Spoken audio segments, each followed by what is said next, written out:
Perú, sin duda la esencia de este planeta encantado. Perú milenario, mítico y sobre todo Perú mágico. Sígame y disfrútelo conmigo.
Fue hace 30 años.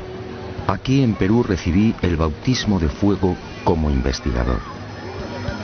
Aquí, en una ciudad de Lima mucho más apacible y familiar, me enfrenté por primera vez al gran enigma de los ovnis. Aquí tuve la fortuna de contemplar dos naves no humanas.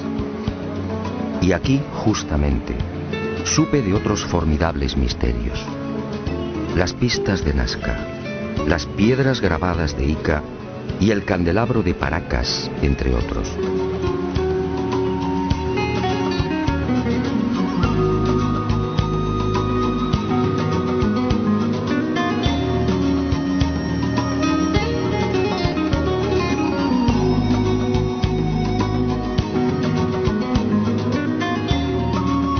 Sí, es mucho lo que le debo al Perú.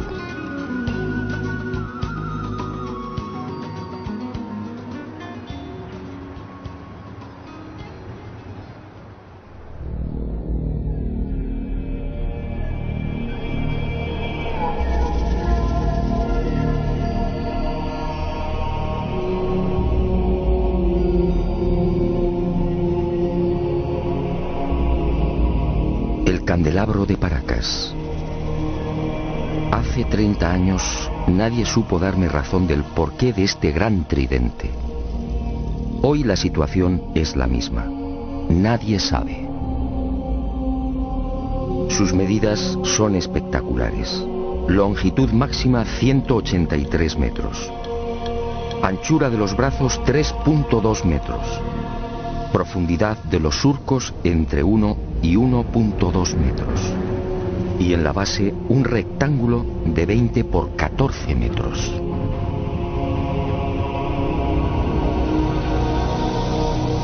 A simple vista la gigantesca figura parece elaborada con la técnica del vaciado. Alguien extrajo la arena y procedió a un férreo prensado de las paredes. Misteriosamente los fuertes vientos de la zona no han logrado borrarla. Y al excavar en los surcos surge una nueva sorpresa. A 10 o 15 centímetros, dependiendo del lugar, aparece una costra blanco-amarillenta de naturaleza cristalina, muy común en esta península. La deducción es inevitable. Hace cientos, quizá miles de años, la imagen del candelabro tuvo que ser distinta. En el pasado, esa blanca y pulida sedimentación lo haría brillar como un candelabro de plata. ¿Quién lo diseñó? No hay forma de datarlo. No existen referencias históricas. Nadie sabe cuál fue su finalidad. Para algunos se trata de un símbolo religioso. ¿Quizá el árbol de la vida? Para otros representa una constelación. ¿Quizá la cruz del sur? Hay quien asegura que estaríamos ante un signo ritual vinculado a sacrificios humanos. Sacrificios que tenían lugar en Isla Blanca y en el archipiélago de las Chincha, muy próximas al tridente. De hecho, el eje principal del candelabro aparece alineado con la primera de estas islas. Unas islas en las que han sido encontradas las momias de jóvenes mujeres decapitadas.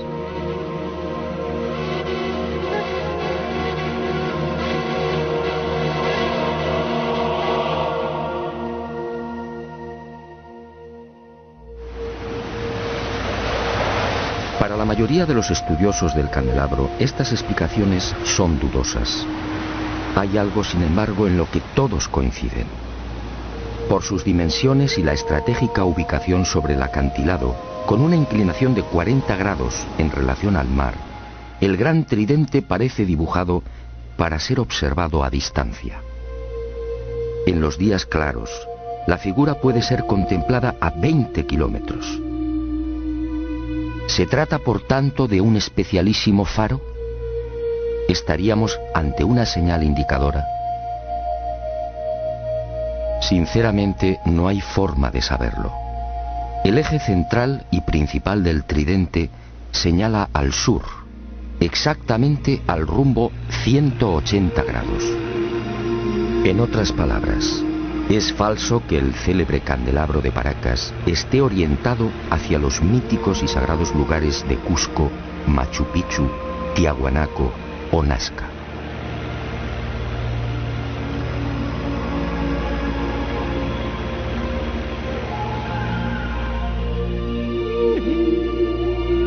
¿Una señal indicadora? Es muy probable. Una señal para los navegantes y sobre todo para los que surcaban los cielos. Pero ¿quién tenía la capacidad de volar hace cientos o miles de años?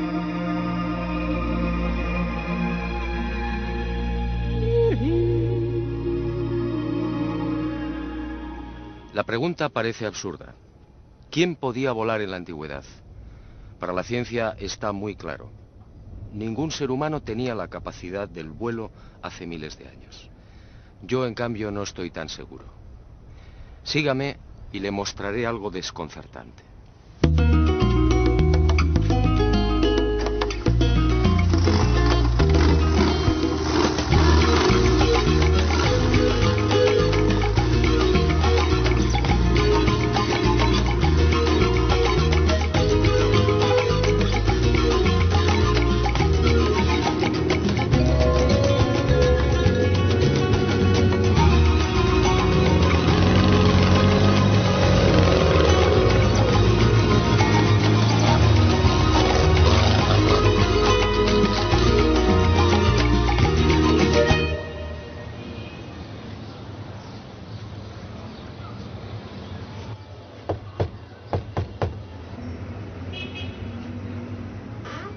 Se han cumplido 30 años desde que crucé el umbral de esta puerta por primera vez. Fue entonces cuando conocí otro de los grandes enigmas del Perú. Otro misterio que sigue sin respuesta y que, en mi opinión, pudiera guardar relación con esa extraña pregunta. ¿Quién era capaz de volar en la antigüedad? En esta casa museo y durante más de 3 décadas, el doctor Javier Cabrera Darquea, fallecido a finales del año 2001, fue reuniendo la más increíble colección de piedras grabadas. El conocimiento establecido, ¿verdad?, nos parece inamovible. Pero la ciencia ha caminado moviendo ese conocimiento y permutándolo por verdad que sí son ciertas. Ahora,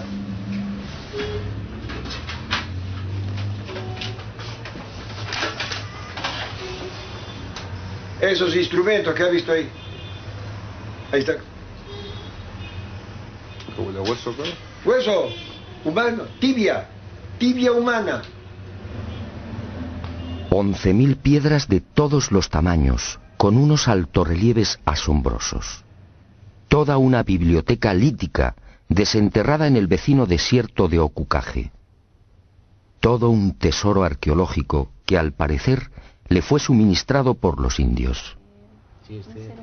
Pero el doctor Cabrera murió sin que la ciencia reconociera su gran labor. Es verdad, sí. Y ese es el...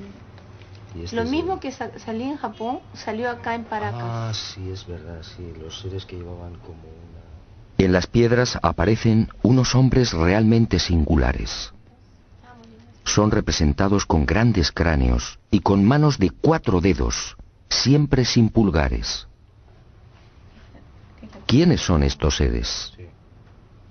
En opinión del doctor Cabrera, estaríamos ante una humanidad desconocida y remota que habitó la Tierra hace millones de años. Una humanidad, aseguraba el médico peruano, que alcanzó unos conocimientos y una tecnología extraordinarios. Y por razones desconocidas, desaparecieron.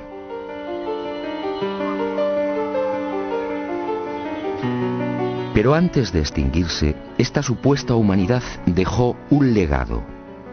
Miles de piedras grabadas con escenas desconcertantes.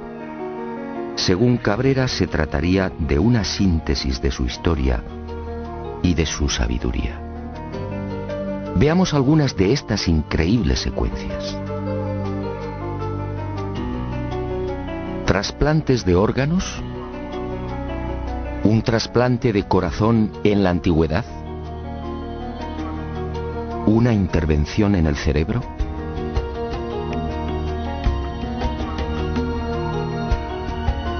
¿Transfusiones de sangre?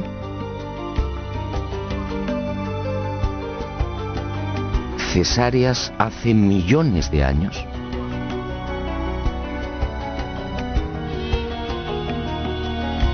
¿Representaciones de órganos humanos? ¿Hígados? ¿Corazones? ¿Riñones? ¿Cómo es posible?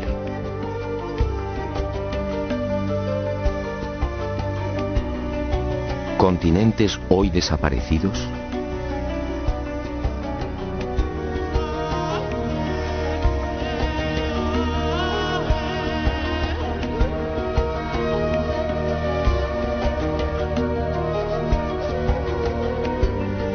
¿Animales antediluvianos? ¿Grandes dinosaurios? ¿Hombres conviviendo con dinosaurios? ¿Hombres aniquilando a estos temibles reptiles? ¿Cómo es posible si estos animales desaparecieron hace 65 millones de años?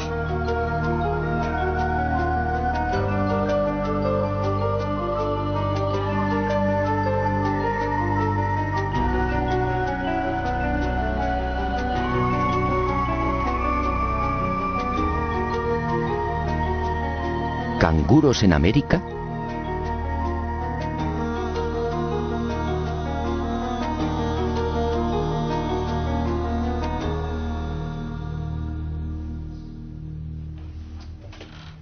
A lo largo de estos últimos 30 años, en las numerosas visitas a Ica y al desierto de Ocucaje, traté de descubrir el yacimiento del que supuestamente se extraían las piedras grabadas. Y a veces también se encuentran seguidas. Pero eso fue inútil. Ni los indios ni Javier Cabrera aceptaron mi propuesta. Era su gran secreto. Pero el destino me reservaba otra sorpresa. Muerto el doctor Cabrera, las circunstancias cambiaron.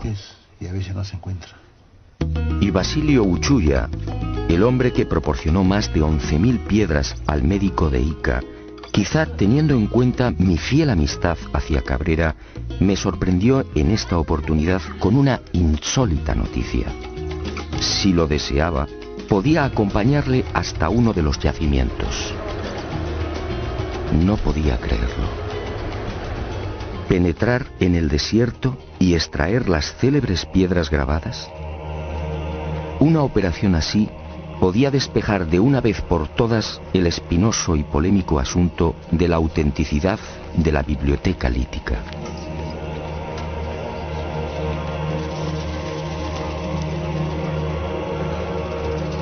Eran las 08 horas de un caluroso miércoles 16 de enero del año 2002. Y nervioso, esperé.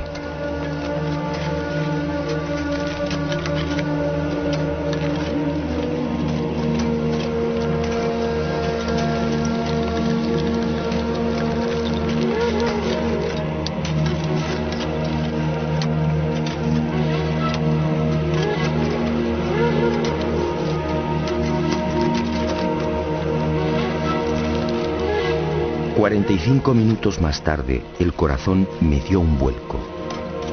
Uno de los indios, Omar, detuvo la pala y señaló una piedra todavía semienterrada. Y observamos que el terreno está perfectamente apelmazado. Por tanto, es muy difícil que aquí haya habido algún tipo de manipulación previa. De momento, terreno completamente intacto, apelmazado. No podía creerlo. De manipulación. Ya cede.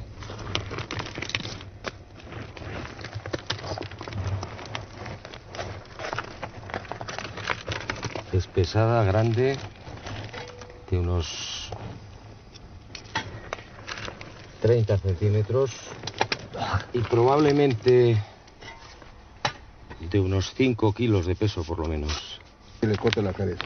Al dinosaurio. Al dinosaurio. El dinosaurio con la desesperación pone la mano en el pecho y la otra la pone abajo. Esa es su pierna de él. Su otra mano que el indio corre a matarlo. Su plumaje. Y a este primer hallazgo le siguieron otros. Los indios descubrieron nuevas piedras grabadas a razón de una cada 10 minutos. Es la tercera. Todas ellas, en apariencia, habían sido sepultadas mucho tiempo antes. La ha encontrado Omar, ¿no? Sí. Omar. Sí. Y vamos a proceder a la extracción. Volvemos a insistir, terreno completamente apelmazado, que no se ha tocado evidentemente pues en muchísimo tiempo.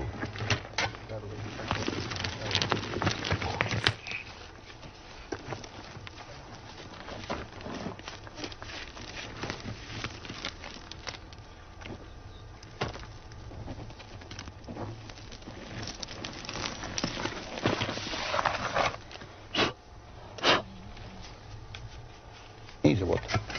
Aquí, Las grandes que tú le llevaste a Javier Cabrera. viene la parte de allá. De allá. Bueno, esta es la cuarta piedra. Son las 10 menos 5 de la mañana. Fuerte calor. Pero creo que está mereciendo la pena porque ante nuestra sorpresa aparece una más. ¿Quién sabe cuántas puede haber aquí? En este cerro.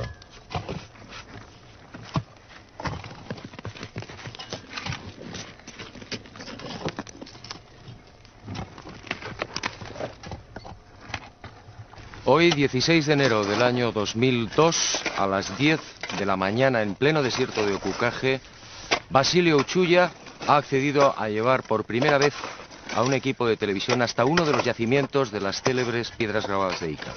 Y nos hemos llevado la gran sorpresa. En 40 minutos han conseguido extraer 4 de estas misteriosas piedras. Este, sin duda, es un momento histórico. Aquella experiencia, sinceramente, me dejó perplejo. No el tiempo, pero que no es de ahora. Y sentí una extraña alegría. En cierto modo, esta primicia mundial venía a compensar muchas de las amarguras sufridas por el doctor Cabrera. Ahí sí puede ser. Basilio, Y brindé ¿por por qué? él y por la valentía y coraje que demostró en vida. Pero este importante hallazgo solo era el principio de una nueva investigación. Ahora debía someter estas piedras a toda una batería de minuciosos análisis.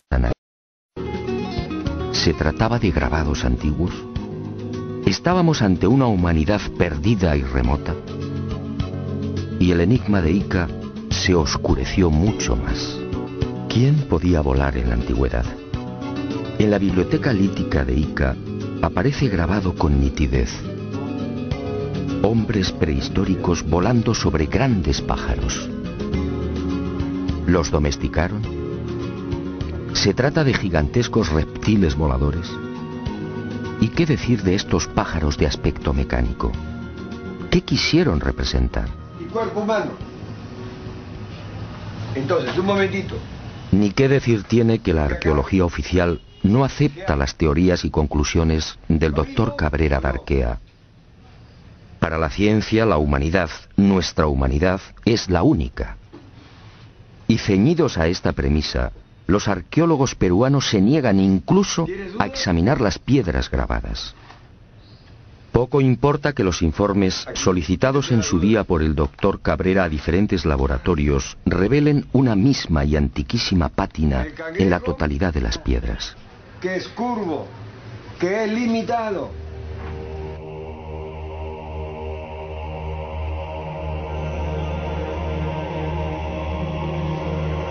Como tampoco importa que algunas de estas piedras grabadas fueran halladas en el fondo de tumbas precolombinas. Este fue el caso del rector de la Universidad de Ingeniería de Lima, Santiago Agurto, quien en 1961 descubrió 4 de estas piedras en otras tantas tumbas al sur de Ica. Tumbas cuya antigüedad fue estimada en 2300 años.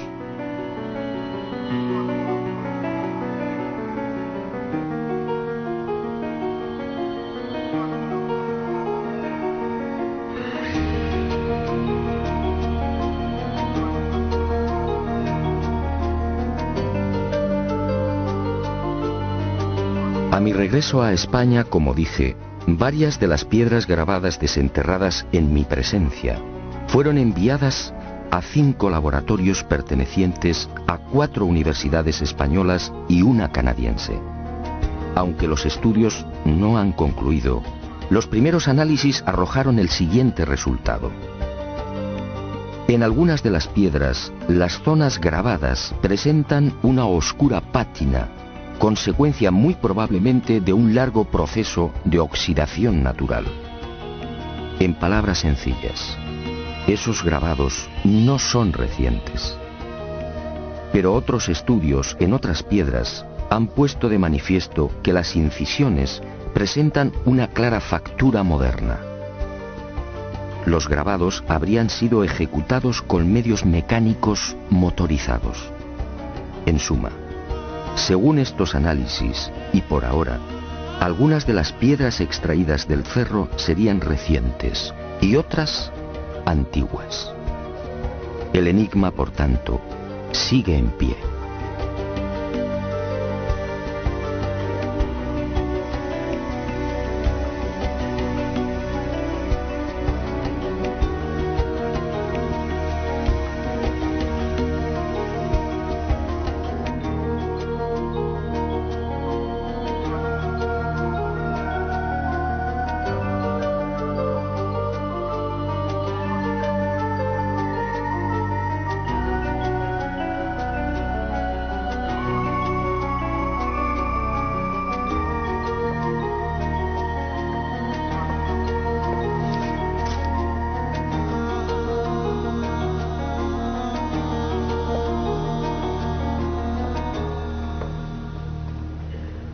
Sea como fuere, lo cierto es que los antiguos peruanos parecían obsesionados con el hecho de volar. Esta es otra prueba, una prueba determinante.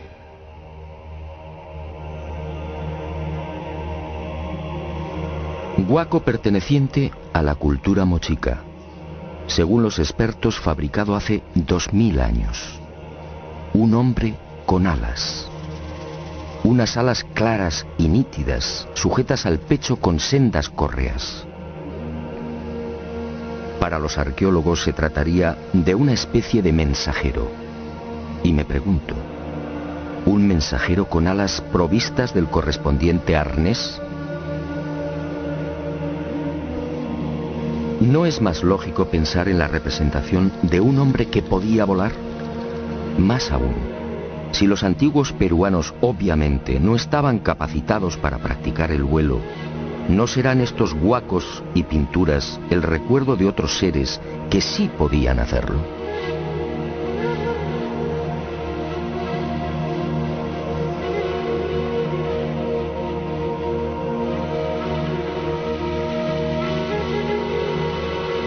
Dioses que sobrevolaron el Perú y que marcaron para siempre la memoria de los primitivos pobladores.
El recuerdo de unos dioses. Quizás sea esta la explicación a las célebres y siempre fantásticas líneas y pistas que podemos contemplar en la desértica pampa de Nazca. Cientos de líneas kilométricas, cientos de pistas que asombran y confunden. Cientos de figuras dibujadas en un paño de casi 600 kilómetros cuadrados, estratégica y misteriosamente concentradas en las pampas y cuencas de Jumana, Santa Cruz, Río Grande, Palpa, Ingenio y Nazca.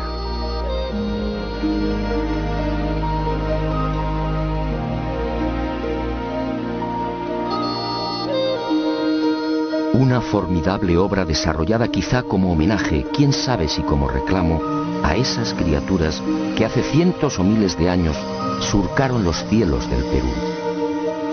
Los hombres alados, dioses capaces de volar, seres superiores gobernando extrañas y luminosas máquinas, dioses que prometieron volver.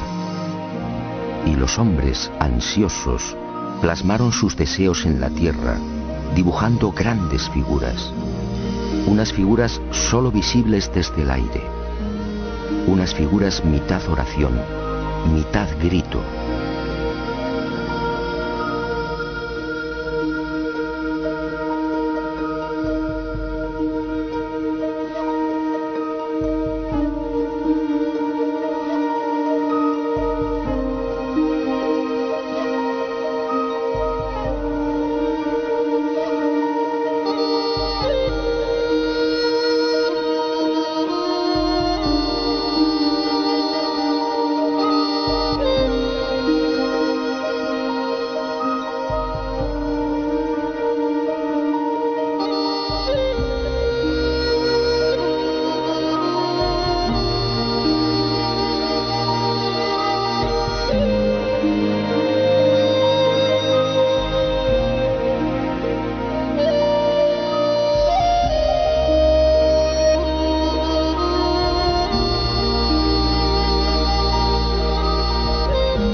Más de 200 figuras como esta pueden ser contempladas en la actualidad en el Valle de Nazca, probablemente una de las zonas más secas de la Tierra.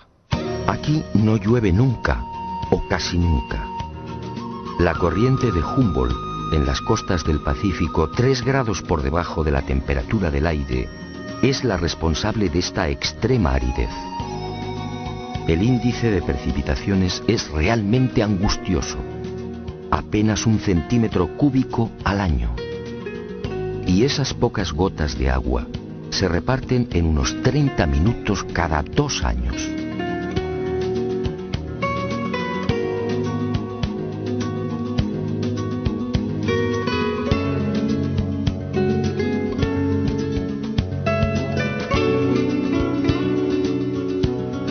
Esta circunstancia ha permitido, en definitiva, que las líneas, pistas y figuras de Nazca se conserven casi intactas a lo largo de los siglos. Y a la ausencia de lluvias hay que añadir también otro interesante y peculiar factor que ha preservado casi milagrosamente la integridad de este tesoro. Los guijarros de la pampa, sometidos durante el día a fuertes temperaturas, acumulan el calor, creando una especie de colchón que aísla la superficie del terreno y sobre el que se deslizan vientos y arenas. Me parece buena la interpretación, porque eso hace de que se genere ese colchón que tú mencionas, el Valle de Taruga o en la zona de Palpa, ¿no? Donde también vemos inmensa cantidad de...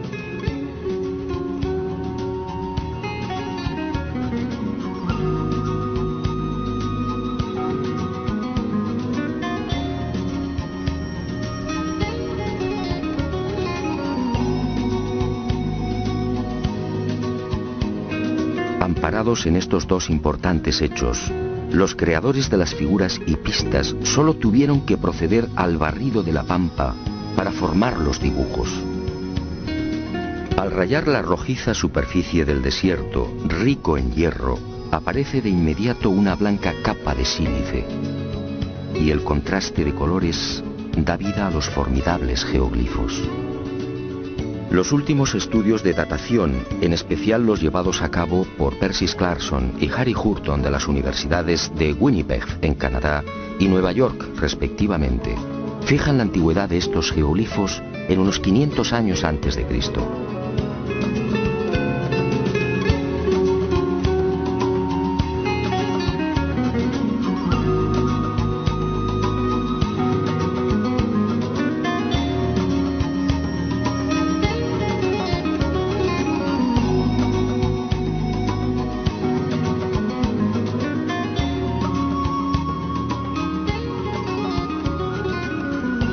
A diferencia de lo que sucede con el candelabro de Paracas, estas figuras de la pampa nazqueña sí disponen de un respaldo histórico.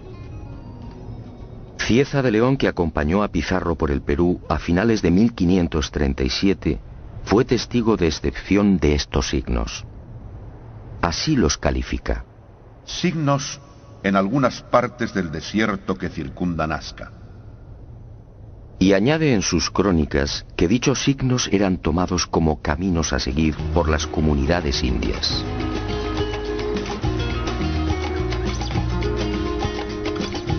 En esa misma época, otro español, el soldado Francisco Hernández, acampa durante una semana en Nazca y escribe en su diario: los indios trazaban grandes líneas en el suelo.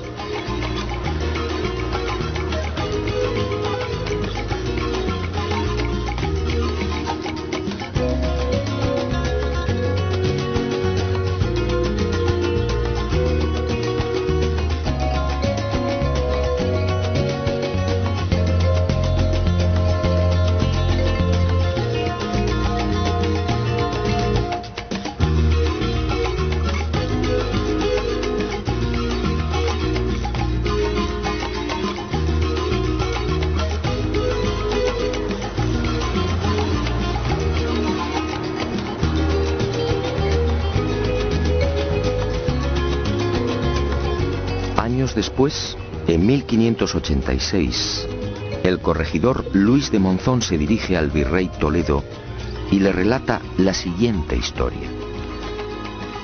Antes que los españoles dominaran a los incas, en tiempos antiquísimos, un pequeño grupo de otro tipo de gente, a la que llamaban los viracochas, llegó a esta tierra. Y obedeciéndoles, los indios los siguieron e hicieron caminos que hasta ahora se pueden ver, largos como una calle, a cuyos lados construyeron muros bajos. ¿Los viracochas? ¿Quiénes eran? Cuando consulté a los indios, todos coincidieron. Señalaron al cielo y exclamaron: dioses, dioses que volaban, dioses que llegaron de Tiahuanaco y trajeron el arte y la agricultura, dioses que enseñaron cómo dibujar las líneas y figuras.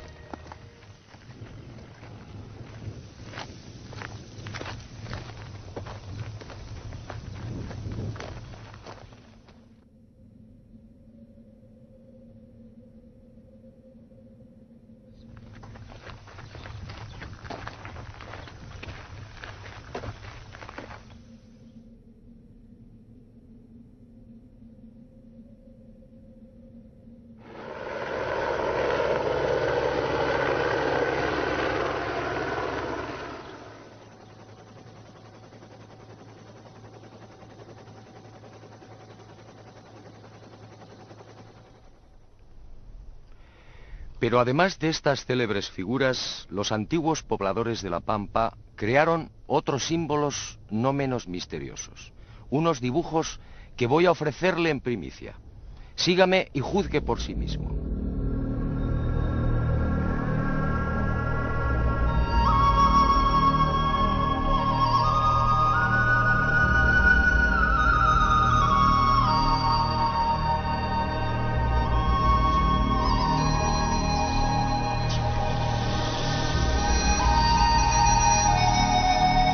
Al norte de la ciudad de Nazca, a poco más de 25 kilómetros, y entre los resecos arenales de Palpa, Ica y Ocucaje, este planeta encantado nos reserva otra sorpresa.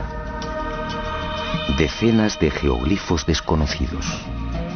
Alrededor de 300 figuras similares a las de Nazca, que nunca fueron filmadas.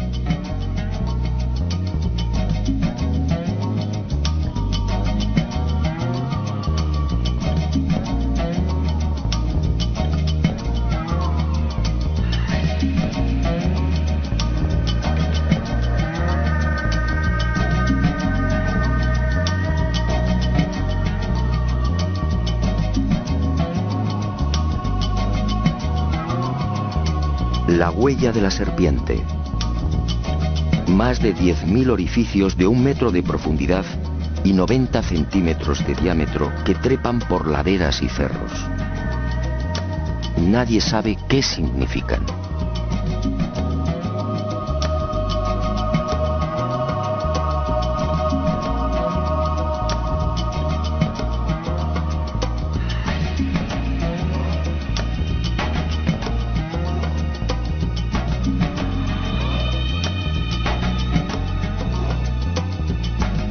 Lo que algunos llaman la tarjeta perforada.